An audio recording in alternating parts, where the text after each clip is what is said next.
Hello everyone. इस video में मैं डिस्कस करूँगी about the human environment interactions tropical and the subtropical region. I hope you know why we have used here the tropical and the subtropical region.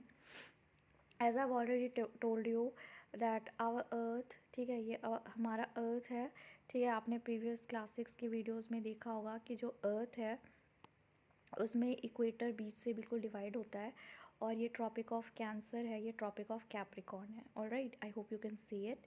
तो मैंने ये बताया था कि इंडिया जो है उसको ट्रॉपिक ऑफ कैप्रिकॉर्न बिल्कुल हाफ पार्ट में डिवाइड करता है, ठीक है। तो ये जो रीजन है ना, ट्रॉपिक ऑफ कैंसर, तो ये आपको तो पता है, ये इक्वेटर है, हाँ जी। तो इक्वेटर के ऊपर जो हो जाता है वो ट्रॉपिकल, ये ट्रॉपिकल हो गया है ना। और जो ट्रॉपिकल के जो ऊपर होता है वो सब ट्रॉपिकल बोलते हैं। तो इंडिया दोनों क्या होता है, दोनों पार्ट में लाई करता है। इंडिया की दोनों पार्ट, जो नीचे की सदर्न पार्ट है वो इक्वेटर का हो गया, ठीक है, ट्रॉपिकल हो गया, क्योंकि नीचे वाले को हम ट्रॉपिक्स बोलते हैं या फिर टॉरिड जोन भी बोलते हैं। यहाँ पे मैक्सिमम सन की लाइट जो होती है वो रिसीव होती है, ठीक है। फिर सन की लाइट थोड़ी स्लैंट हो जाती है टुवर्ड्स ट्रॉपिक ऑफ कैंसर। तो ट्रॉपिक ऑफ कैंसर के टुवर्ड्स हम सब ट्रॉपिकल बोलते हैं इस रीजन को। तो अर्थ का जो नॉर्दर्न पार्ट आपको दिखेगा ना, वो सब ट्रॉपिकल रीजन में आपको लाई करते दिखेगा। इसलिए सब ट्रॉपिकल की टेम्परेचर जो होती है ना, वो कंपैरेटिवली क्या होती है, ना ज़्यादा गर्म होती है ना ज़्यादा ठंडी होती है, ठीक है। वहाँ पे अर्थ की जो स्लैंट हो जाती है सन की रेज़। और अगर और ऊपर जाओगे तो वो क्या हो जाता है, पोलर। तो पोलर में तो बिल्कुल ठंड हो जाती है, वहाँ पे बहुत ही लीस्ट रेज पहुँचती है, ठीक है, ना के बराबर। तो आपको पता चल गया कि why our earth is known as tropical and subtropical region. I hope ये आपका इतना क्लियर हो गया होगा, ठीक है। बाद में मैं 6th क्लास की भी वीडियोस बना दूँगी, उसमें आपको और अच्छे तरीके से क्लियर करवा दूँगी। तो ह्यूमन इन्वायरमेंट की हम इंट्रैक्शंस देखेंगे, हमारा देश जो कि ट्रॉपिकल और सब ट्रॉपिकल रीजन में, ठीक है। तो यहाँ से क्लास 7 की NCERT है, चैप्टर 6 है ज्योग्राफी, ठीक है। रेणुका जो है, ओके, एक स्टूडेंट होगी, आई थिंक काफ़ी एक्साइटेड है। श्रीकांत अंकल जो है वो घर आए हुए, was home after a gap of nearly 4 months, ठीक है। 4 मंथ्स की गैप के बाद श्रीकांत अंकल जी हैं, किसका, रेणुका का है, ठीक है। वो घर आए हुए हैं 4 मंथ के बिल्कुल बाद में, इसलिए she was very excited. Was है यानी कि बहुत एक्साइटेड थी, ये हमें एक पास्ट इवेंट को बताया जा रही है, ठीक है। सी वो he was a wild life photographer and travelled widely. तो ये जो अंकल है, श्रीकांत अंकल है ना, रेणुका के अंकल जो हैं, ही वो कौन थे, तो एक फ़ोटोग्राफ़र थे, ठीक है, फ़ोटोग्राफ़र, और वो एक वाइल्ड लाइफ फ़ोटोग्राफ़र हैं। और वो पूरे जगह क्या करते हैं, पूरे वर्ल्ड में क्या, वाइडली, सॉरी वर्ल्ड नहीं, पूरे जब बहुत जगह वो घूमे हैं। Since is a photographer he needs to travel around, ठीक है, ताकि वो कैप्चर कर सके बहुत सारे वेजिटेशंस में। तो रेणुका की जो इंटरेस्ट है, ठीक है, वाइल्ड लाइफ में, फॉरेस्ट की, वो शुरुआत हो गई काफ़ी अर्ली एज में, क्योंकि उस एक्सपोज़र मिला उसके अंकल के थ्रू। उसने देखा, वाओ कितना अच्छा फ़ोटो है, वाओ हमारा वेजिटेशन कितना ब्यूटीफुल है। तो इस चीज़ का रियलाइजेशन हुआ, ठीक है। इनके अंकल ने इंट्रोड्यूस की कुछ बुक्स नेचर की, उसे दिखाया, ठीक है, पिक्चर्स दिखाया कुछ बहुत सारे डिस्टेंट लैंड्स का। आपको पता है नेचर इज़ ओबियसली बहुत सुंदर, आपको भी दिखाया जाएगी तो आपको भी इंटरेस्ट आ जाएगी, ठीक है। वहाँ के लोगों का हैबिटेशन अलग था, हर नेचर, ठीक है, वहाँ के लोग अलग अलग थे, जो कि बहुत ज़्यादा फैसिनेट किया रेणुका को। आप यहाँ पे एक इमेज देख सकते हो, यहाँ पे डिफरेंट कल्चर को यहाँ पे पुटअप की गई है, ठीक है। ये आप देख सकते हो, ये देख सकते हो, ये देख सकते हो, ये भी। तो यहाँ पे डिफरेंट टाइप के लोग अलग अलग जगह, अलग अलग देश के इस फ़ोटो में आप देखोगे, ठीक है, various parts of the world. तो ये पिक्चर्स में रेणुका ने देखा, और आप भी देख रहे हो कि बहुत सारे जो लोग हैं वो अलग अलग दुनिया से बिलोंग करते हैं। कुछ जो है वो बहुत ही सूखी डेजर्ट से हैं, ठीक है, कुछ बहुत ही ठंड देश से हैं, कुछ बहुत सारे हॉट और वेट रेन फॉरेस्ट से हैं, ठीक है, गर्म और जहाँ पे बहुत बारिश होती है, जैसे इक्वेटोरियल एरियाज़ में, ठीक है, जहाँ पे रेन फॉरेस्ट्स हैं। तो बहुत सारे उनमें आप देखोगे ना, वो आपसे बहुत डिफरेंट लग रहे हैं, उनके कपड़े बहुत अलग लग रहे हैं, उनके शक्ल देखोगे तो वो भी बहुत अलग है। तो ये रेणुका ने ऑब्ज़र्व करा, और ये अलग भी दिख रहे हैं, तो ये शेयर करी कुछ बेसिक नीड्स ऑफ लाइफ, ठीक है। लाइफ में बेसिक नीड्स होती हैं, जैसे कपड़े पहनना, खाना, ठीक है, और एक शेल्टर होना चाहिए, कहाँ पे हम रह रहे हैं, घर होना चाहिए। इन तीनों के अगर चीज़ें हमें ना मिले ना तो हम क्या हो जाएंगे, एक्सटिंक्ट हो जाएंगे, ख़त्म हो जाएंगे। और फूड के साथ ही आप उसको रिलेट कर देना, पानी पीना, ठीक है, पानी पीना, खाना खाना, कपड़े पहनना और शेल्टर यानी कि एक छत होना, ठीक है। ये तीन चीज़ बहुत ज़रूरी चीज़ है, हमारी ये बेसिक नीड्स है, इसके बिना हम जी ही नहीं सकते, हमारी एग्जिस्टेंस पे क्वेश्चन आ जाएगी, ठीक है। तो इसे श्रीकांत अंकल ने बताया कि हर जो बच्चे होते हैं do the same thing as you probably do, ठीक है, जैसे आप करते हो वैसे बाकी बच्चे भी करते हैं, गेम्स खेलते हैं, ठीक है, खुद लड़ाइयाँ करते हैं, फिर लड़ाइयों को सुलझा देते हैं, गाते हैं, डांस करते हैं, अपने फैमिलीज़ की मदद करते हैं, बहुत सारी चीज़ें करते हैं जो उनको करना चाहिए। वो एक दूसरे वो पूरे नेचर के साथ रहते हैं, बहुत ही अपनी शुरुआत ज़िंदगी में, ठीक है, नेचर का केयर करते हैं, वो सीखते हैं मछलियाँ पकड़ना, ठीक है, बहुत सारे मटेरियल्स जो फॉरेस्ट से हैं उसको पकड़ पकड़ कर लाते हैं, जैसे वुड्स हो गए कलेक्ट करते हैं, बेरीज हो गए गैदरिंग करते हैं, है ना। तो ये सब काम या आप भी किए होगे, वो बच्चे भी किए हैं, तो ये बहुत ही कॉमन चीज़ है। Life in the Amazon basin, तो I hope you know what is Amazon basin, ठीक है। ये पूरे वर्ल्ड का सबसे बड़ा फॉरेस्ट है यहाँ पर, और यहाँ पे इनफैक्ट आपको सबसे बड़ी रिवर भी मिल जाएगी देखने को, जिसको अमेज़ॉन रिवर बोलते हैं। और सबसे लॉन्गेस्ट रिवर जो होती है वो नाइल रिवर होती है, सबसे लार्जेस्ट रिवर है, दैट इज़ अमेज़ॉन बेसिन। कहाँ पर है, तो साउथ अमेरिका में है, ठीक है। और जो अमेज़ॉन बेसिन की जो फॉरेस्ट होती है ना, उसे हम अर्थ का लंग बोलते हैं, ये आपको याद रखना है, ठीक है, क्योंकि यहाँ पे जितनी भी आपको ऑक्सीजन जो सबसे ज़्यादा दिखती है अर्थ की, वो यहीं पे लाई करता है। अब before learning about the Amazon basin, let us look at the map. Notice that the tropical region lies very close to the equator between 10 degree north and 10 degree south. So आप ये मैप देख रहे होगे, हाँ जी। तो आपको यहाँ पे क्या दिख रहा है, यहाँ पे आपको 10 डिग्री दिख रही है, और यहाँ पे भी 10 डिग्री दिख रही है, हाँ जी दिख रही है। और जहाँ पे 10 डिग्री दिख रही है ना आपको, ये 0 डिग्री, 0 डिग्री मतलब ही आप समझ जाना, चुपचाप आँख में आपकी व्यू बन जानी चाहिए कि वो इक्वेटर को दर्शा रहा है। तो 0 डिग्री जो है वो इक्वेटर है।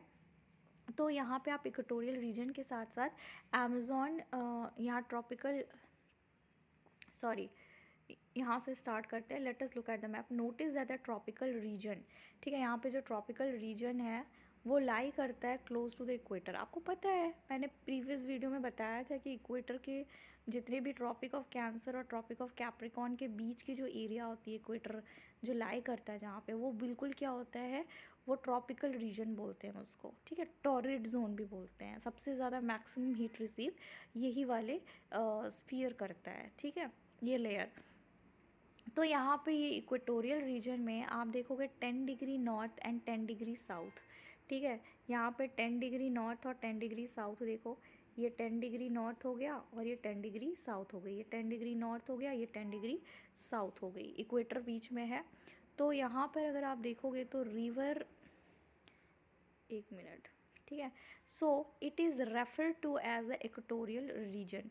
इसको हम क्या बोलते हैं, इक्वेटोरियल रीजन बोलते हैं। वही सेम चीज़ जो मैंने आपको बताया, यहाँ पे रिवर अमेज़ॉन जो होती है वो फ्लो करती है इस रीजन में, ठीक है, 10 डिग्री साउथ और 10 डिग्री नॉर्थ। अब आपको नोटिस करना है कि जो कैसे ये फ्लो कर रही है, माउंटेन से लेकर वेस्ट, ठीक है, वेस्ट में फ्लो कर रही है। एज यू नो, यहाँ से माउंटेन से यहाँ निकली, ठीक है, और यहाँ से कैसे वेस्ट की तरफ अमेज़ॉन बेसिन जो है वो फ्लो कर रही है, आप उसके ब्रांचेस देखो, ठीक है। तो Amazon flows through this region. Notice how it flows from the mountains to the west and reaches the Atlantic ocean to the east. तो आप नोटिस करोगे ना कि कैसे ये माउंटेन से फ्लो कर रही है और वेस्ट की तरफ जा रही है, और ये कहाँ रीच करेगी, अटलांटिक ओशन, जो कि ईस्ट में क्या आता है, अटलांटिक ओशन आती है, ओके। तो अटलांटिक ओशन में फाइनली ये क्या ड्रेन कर देती है। तो आपने देख लिया ये कैसे माउंटेन से निकल के फिर अटलांटिक ओशन में जाकर वहाँ पे कन्वर्ज हो जाती है, ओशन में मिल जाती है।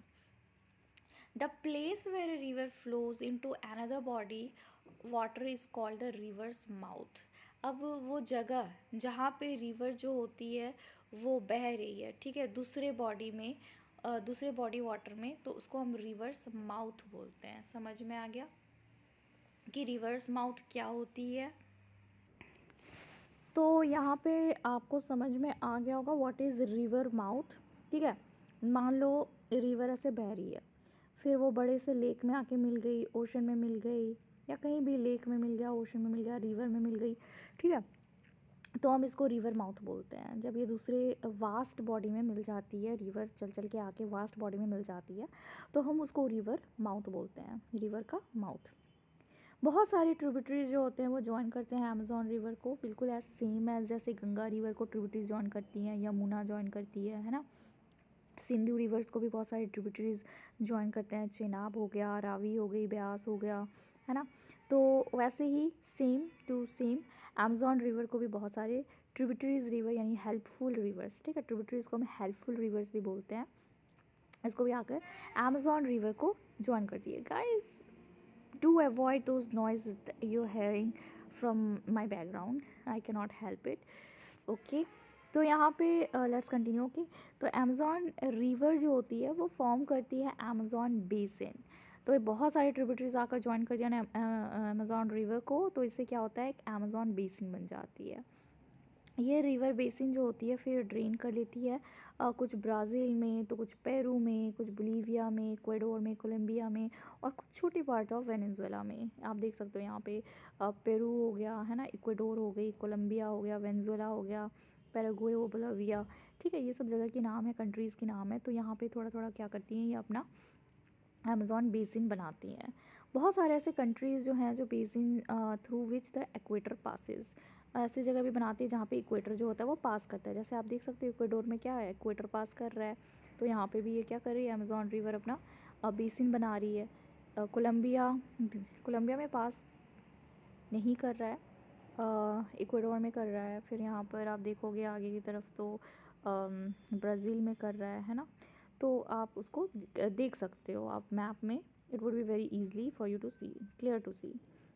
अब हम क्लाइमेट में आ जाते हैं, ठीक है, okay. Further I will tell you guys, this is the map of South America, ठीक है। अर्जेंटीना देखो कितना बड़ा है, दिस इज़ ऑल ब्राज़ील, और ये छोटे छोटे कंट्रीज़ हो गए, ठीक है। ट्रिब्यूटरीज मतलब क्या होता है, मैंने आपको बताया हेल्पफुल रिवर्स, जो भी कोई मेन रिवर है जिसमें आकर दूसरी दूसरी रिवर्स मिल रही हैं, छोटी छोटी दूसरी रिवर्स, उसको हम ट्रिब्यूटरीज बोलते हैं, ठीक है। Small reverse that join the main river, तो उसको ट्रिब्यूटरीज बोलते हैं, आप पढ़ लेना। तो यहाँ पे ठीक है, along with its the main river, ठीक है, मेन रिवर जो है with all its tributaries that drain an area forms a river basin, ठीक है, जहाँ पे ये ड्रेन कर लेती है। जैसे मान लो मैंने बताया ना कि जो मेन रिवर बह रही है, फिर वहाँ पे आके बहुत सारी छोटी छोटी छोटी रिवर, ट्रिब्यूटरीज रिवर आके उसको मिल जा रही है, फिर वो बाद में लास्ट में ड्रेन कर देते हैं ओशन में, ठीक है, या फिर कोई एरिया में।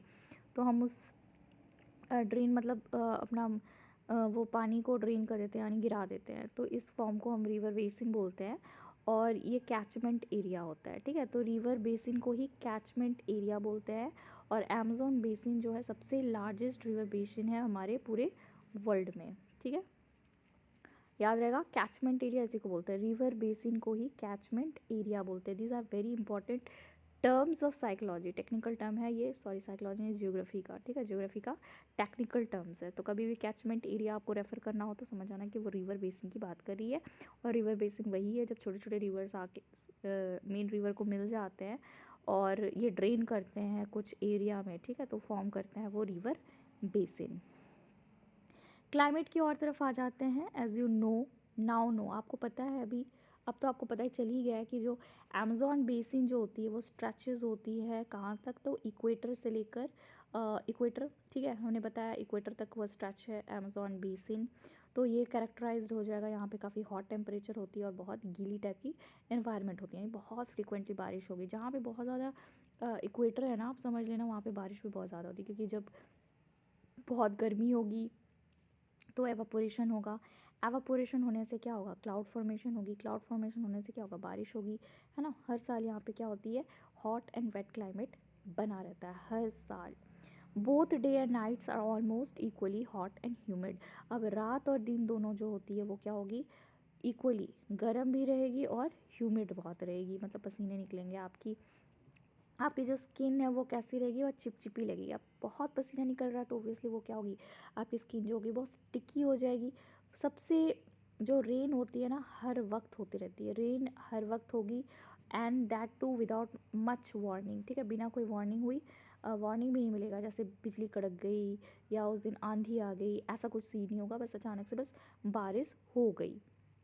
The day temperature are high with a very high humidity, बहुत ज़्यादा गर्मी होगी, ह्यूमिडिटी मतलब बहुत ज़्यादा गर्मी, ठीक है, पसीना वाला गर्मी, और बहुत ज़्यादा ड्राई टेम्परेचर्स होगी, और बहुत ज़्यादा गर्मी होने के चलते क्या होगा, हाई टेम्परेचर के चलते फिर वहाँ पे क्या हो जाएगा, गर्मी लगेगी।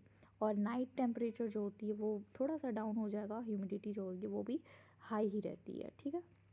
यहाँ पे कोल्ड बिल्कुल आपको टेम्परेचर देखने को नहीं मिलता है।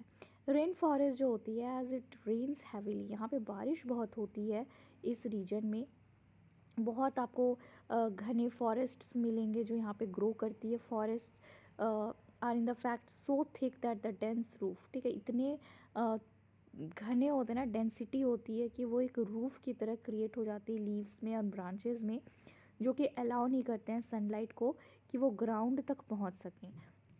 मतलब मान लो एक पेड़ है, एक और पेड़ है, एक और पेड़ है, एक और पेड़ है, ठीक है, अब आप इमेजिन करो इतने सारे पेड़ हैं तो यहाँ सनलाइट पेनिट्रेट तो कर ही नहीं पाएगा, तो यहाँ क्या होता है कि लाइट अंदर जा ही नहीं पाती है, लाइट जो होती है वो ये हो जाती है, रेस्ट्रिक्टेड हो जाती है, ग्राउंड तक पहुँचती ही नहीं है।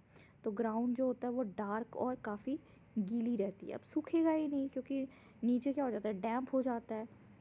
यहाँ की जो शेड है वो टॉलरेंट होती है, ठीक है, वेजिटेशन दे ग्रो हियर, ठीक है, यहाँ के जो वेजिटेशन है वो टॉलरेट करते हैं, उनको इतनी गर्मी की ज़रूरत नहीं पड़ती है, वो इस तरीके की जो टेम्परेचर है उसमें खुद को अडॉप्ट कर लिए हैं। तो यहाँ पे किस टाइप की आपको वेजिटेशन देखने को मिलेंगे, तो ऑर्किड्स मिलेंगे, ठीक है, ब्रोमिलिएट्स मिलेंगे, जो कि एक प्लांट पैरासाइट्स हैं, ठीक है, प्लांट पैरासाइट्स वो होते हैं ना जो आपने पिक्चर प्लांट देखा होगा, ठीक है, ऐसे होते हैं जो जैसे कि ये मान लो ये ब्रांच है, तो इसमें ना जैसे अभी आपको दिख रहा है ना ये सब, तो ये प्लांट से ऐसे चिपक जाते हैं और प्लांट्स की ही जो है न्यूट्रिशन है उसको सकअप करते हैं और अलाइव रहते हैं, तो इनको प्लांट की पैरासाइट्स बोलते हैं। पैरासाइट्स जो होते हैं एक होस्ट को पकड़ लेते हैं और होस्ट से ही अपने आप को फीड करते हैं, ठीक है। तो ये ब्रोमिलिएट्स और ऑर्किड्स हो गए, ये प्लांट पैरासाइट्स हैं। अब हम बात करते हैं यहाँ पर द रेन फॉरेस्ट जो होते हैं वो काफ़ी रिच्ड होते हैं फाउना में, ठीक है। फाउना क्या, यहाँ पे फ्लोरा फाउना बहुत, दोनों में ही आपको बहुत सारे वैरायटीज़ मिलेंगे। बर्ड्स जैसे होते हैं टुकन्स, ये टुकन है, ठीक है, इनके बड़े बहुत बहुत बड़ी चोंच होती है और ये बहुत सुंदर होती है, आप इसको देख सकते हो यूट्यूब में देखना। हमिंग बर्ड्स बहुत छोटी छोटी क्यूट क्यूट बर्ड होते हैं, ये सब दुनिया की सबसे छोटी बर्ड होती है। मैकॉ होती है, अभी मैकॉ तो बहुत एक्सटिंक्ट हो गया है, लोगों ने अभी क्या करा है, ये बड़े बड़े तोते होते हैं, ठीक है, बहुत बड़े बड़े हाइसिंथ होते हैं, मैकॉ होता है, अभी तो ये एक्सटिंक्ट हो रहे हैं क्योंकि आपको पता है रेन फॉरेस्ट का डिफॉरेस्टेशन हो रहा है ना, ह्यूमन की ग्लोबल वार्मिंग इफेक्ट्स हो रही है उसकी, कार्बन डाइऑक्साइड जब ज़्यादा बढ़ रहा है, गर्म हो रहा है, इन्वायरमेंट इम्बैलेंस क्रिएट हो रही है, बहुत सारा होम डिस्ट्रक्ट हो गया जानवर का, तो मैकॉ भी क्या है अभी ये सब आपको जो होगी ना, ये सब इंडेंजर्ड स्पीसीज़ हैं, ठीक है, with A brilliantly coloured plumage, ठीक है, इनकी बहुत आप देखोगे ना बहुत सुंदर सुंदर पंख हैं, बहुत वैरायटी ऑफ कलर्स हैं, यहाँ पे आपको बहुत सारे बर्ड्स ऑफ पैराडाइज भी देखने को मिल जाएगा। Over sized bills, eating snake, eating, ठीक है, बिल जो होते हैं वो ओवर साइज बड़े बड़े होते हैं, जैसे टुकन्स के आप देख रहे हो, ये टुकन्स है, इसके बहुत बड़े बीक्स होते हैं, ये स्पेशली बनी हुई है कि वो फल को तोड़ ले, ठीक है, जो मोटे मोटे कड़े कड़े सीड्स होते हैं उनको आराम से तोड़ लेते हैं, उनकी ऐसी बीक ही बनी रहती है कि वो उसको तोड़ पाए, ठीक है। डिफरेंट बर्ड्स जो कि कॉमनली आप इंडिया में देखते हो, उन बर्ड्स से बिल्कुल ये डिफरेंट होते हैं। ये जो बर्ड्स होते हैं ना काफ़ी लाउड साउंड्स फॉरेस्ट में बोलते हैं, तो सुनाई देगा तो आवाज़ गूंजती है। फिर बहुत सारे यहाँ पे आपको बंदर देखने को मिलेंगे, स्लॉथ मिलती है, ठीक है, सबसे लेजिएस्ट एनिमल कंसीडर की जाती है। एंट ईटिंग टेपियर्स होते हैं, ये आप देख रहे हो, दिस इज़ टेपियर, ये क्या करता है, एंट खाता है, इसलिए इसका नाम है एंट ईटिंग टेपियर्स, ये भी यहाँ मिलता है। एनाकोंडा भी इसे खाते हैं, है ना, कैपिबारा होता है। फिर कुछ बहुत सारे स्पीसीज़ ऑफ रेप्टाइल, स्नेक्स जो होते हैं इस फॉरेस्ट में आपको देखने को मिल जाएगा, जो जीवित रहते हैं इस फॉरेस्ट में, इनका ये घर है। क्रोकोडाइल्स हो गए, स्नेक्स, पाइथन्स, ठीक है, एनाकोंडा हो गया, बोआ हो गया, ठीक है, constrictor are some of the species of species हो गए एनिमल्स की। यहाँ पे beside the basin is home of thousand of species of insects. तो ये अमेजोन बेसिन है ना, यहाँ पे बहुत सारे थाउजेंड स्पीसीज़ का ये क्या है, घर है। सेवरल स्पीसीज फिशेज़ हो गए, फ्लैश ईटिंग फिराना फिशेज़ हो गए, जो आपको पता है ना फिराना बहुत ही डेंजरस फिशेज़ होते हैं, कुछ भी गिर गया तो वो फटाक से उसको कुछ सेकंड्स में ही ख़त्म कर देते हैं, ठीक है। रिवर में मिलती है। बेसिन जो है ये the extraordinary reach in the variety of life found here. तो यहाँ पे बहुत सारे डिफरेंट आपको फ्लोरा एंड फाउना मिल जाएगा। अब यहाँ पे हम देखते हैं people of the rain forest. अब यहाँ पे रेन फॉरेस्ट में पीपल जो रहते हैं किस टाइप के रहते हैं, उनका क्या खाना है, क्या पहनते हैं, क्या करते हैं, ठीक है। तो यहाँ पे जो पीपल जो होते हैं मोस्ट ऑफ देम ये फूड को क्या करते हैं, ग्रो करते हैं, यानी कि एग्रीकल्चर करते हैं। Small areas after clearing some trees, यानी कि स्लैश एंड बर्निंग करते हैं, ठीक है। वाइल मेन जो हैं वो जो लड़के होते हैं वो हंट करेंगे, फिशिंग करेंगे रिवर से। वुमेन जो हैं वो क्या करती हैं, वो क्रॉप्स को देखती हैं। दे मेनली ग्रो टपोइका, ठीक है, टपोइका को क्या करती है, ग्रो करती है, ये साबूदाना को बोलते हैं टपोइका। पाइनएप्पल, स्वीट पोटैटो, ये सब इनका खाना है, ठीक है, याद रखना पाइनएप्पल, स्वीट पोटैटो, यहाँ इस वेजिटेशन में ये इसको फार्म करते हैं टपोइका। फिर यहाँ पे ये लोग हंटिंग भी करते हैं, फिशिंग करते हैं। अनसर्टेन इफ द वुमेन, क्या हो गया भाई, एक मिनट।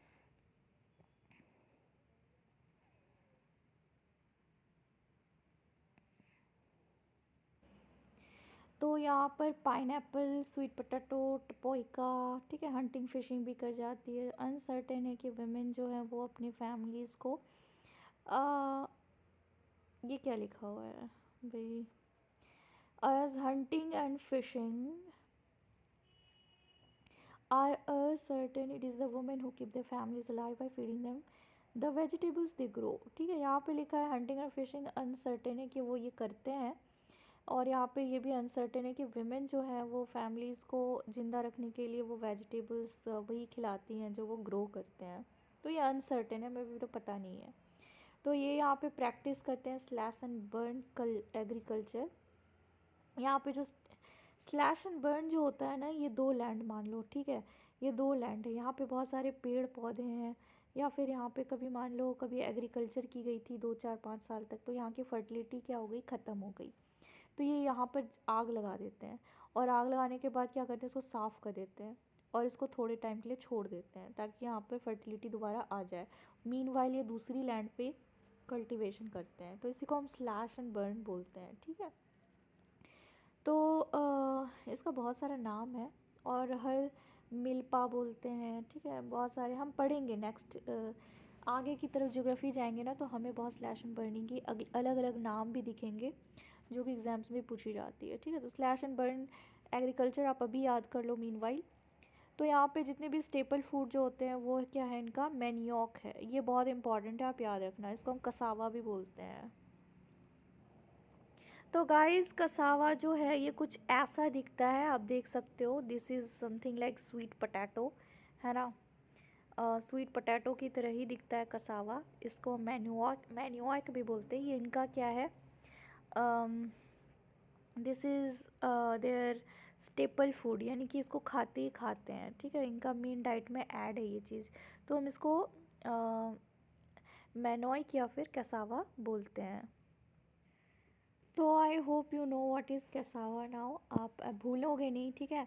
तो अमेज़ॉन बेसिन में जो ट्राइब्स रहते हैं, जो लोग रहते हैं, वो कैसावा इनका क्या होता है, काफ़ी स्टेपल फूड है, ठीक है। इसको मैनियोक भी बोलते हैं, जो कि ग्राउंड में होती है, ये अंडरग्राउंड है, जैसे कि सेम मैंने बताया ना स्वीट पोटैटो की तरह, ठीक है, पोटैटो की तरह।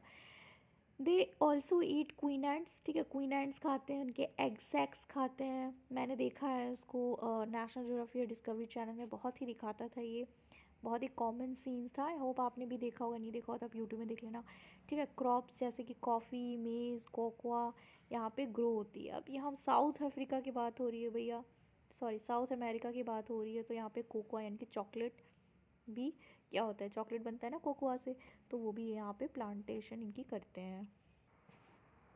तो मेज़ एंड कोकोआ जो है यहाँ पे ग्रो की जाती है अलोंग विथ कोकोआ, ठीक है, सॉरी कोकोआ, कॉफ़ी, मेज़, ये सब आपको याद रखनी है। Okay.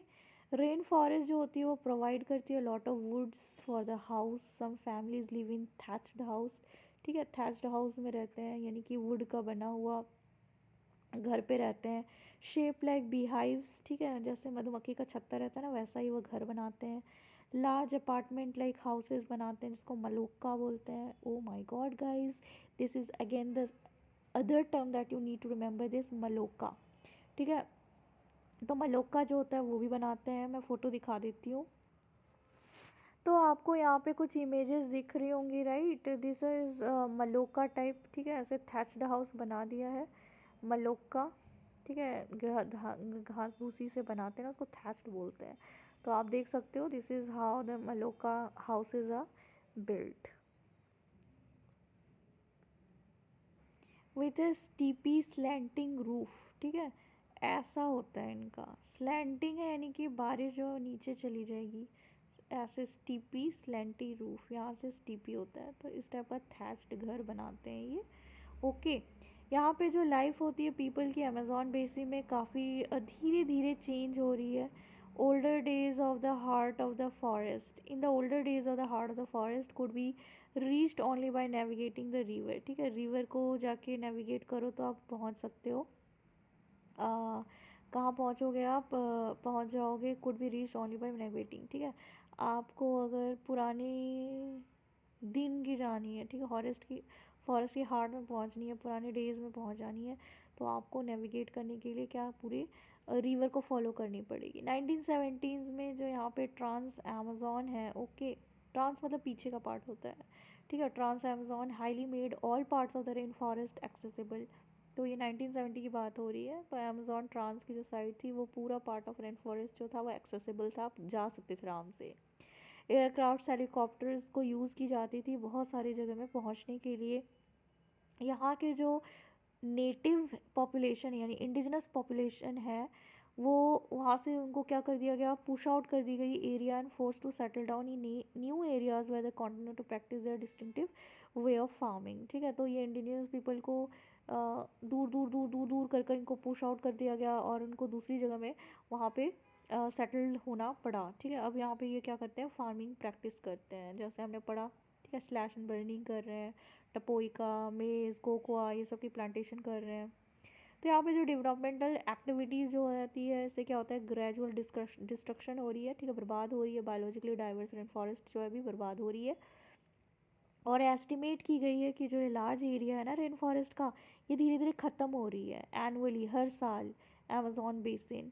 You can easily see that this destruction of forest has a much wider implications, ठीक है, इसकी बहुत ही आपको बहुत बहुत वाइड इम्प्लीकेशन दिखेगा, ठीक है, जो कि बैड इन्फ्लुएंस है, बैड ये क्या है, बैड सर्कमस्टेंसेज हैं, ठीक है, जो कि the top soil is washed away as the rains fall and the lush forest turns into a barren landscape. तो आप यहाँ पे देख सकते हो, ठीक है, यहाँ पे कंपेयर की गई है, ये वाला कुछ ऐसा था, अभी ये ऐसा हो गया है, ठीक है, ये ऐसा था, अच्छा सॉरी, मैंने हाफ ही इमेज आपको दिखाया, पहले इतने सारे फॉरेस्ट थे, वेजिटेशन थी, फ्लोरा था, फाउना था, अभी यहाँ पे ह्यूमन कल्टीवेशन हो गई, अब यहाँ पे कुछ भी नहीं रहा, ह्यूमन कल्टीवेशन के साथ साथ क्या, पेड़ कुछ भी नहीं रहा, ठीक है, ऐसा सिचुएशन अभी हो गया है, ग्रेजुअल डिप्लेनिश हो रहा है पूरा इन्वायरमेंट। अब यहाँ पे कुछ डायलॉग बॉक्स में लिखा है, वो बाद में देख नहीं, अभी देख लेते हैं। स्लैश एंड बर्न क्या होता है, तो मैंने आपको तो बता दिया था, ठीक है, फार्म क्लीन करते हैं, लैंड को स्लैश करते हैं, कटिंग करते हैं, डाउन ट्री बुशेस को, फिर आग लगा दी जाती है, ठीक है, ताकि न्यूट्रिशन जो है वो सॉइल का रिटेन हो सके। फिर यहाँ पे क्लियर करने के बाद कुछ साल के बाद फिर ये दोबारा यहाँ पर क्या करते हैं, लूज सॉइल पे न्यूट्रिशन, ये मैंने आपको बता दिया था, आप उसको देख लेना।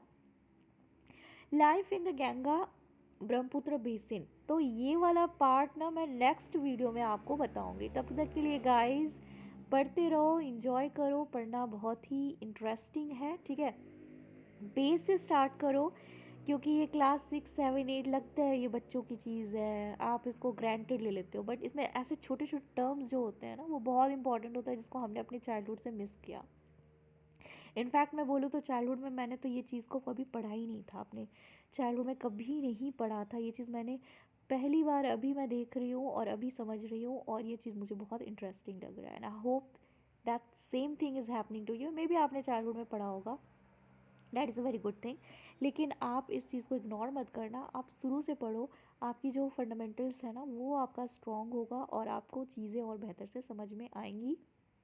ठीक है, तो keep studying, keep growing, and best of luck for your next exam. Bye guys.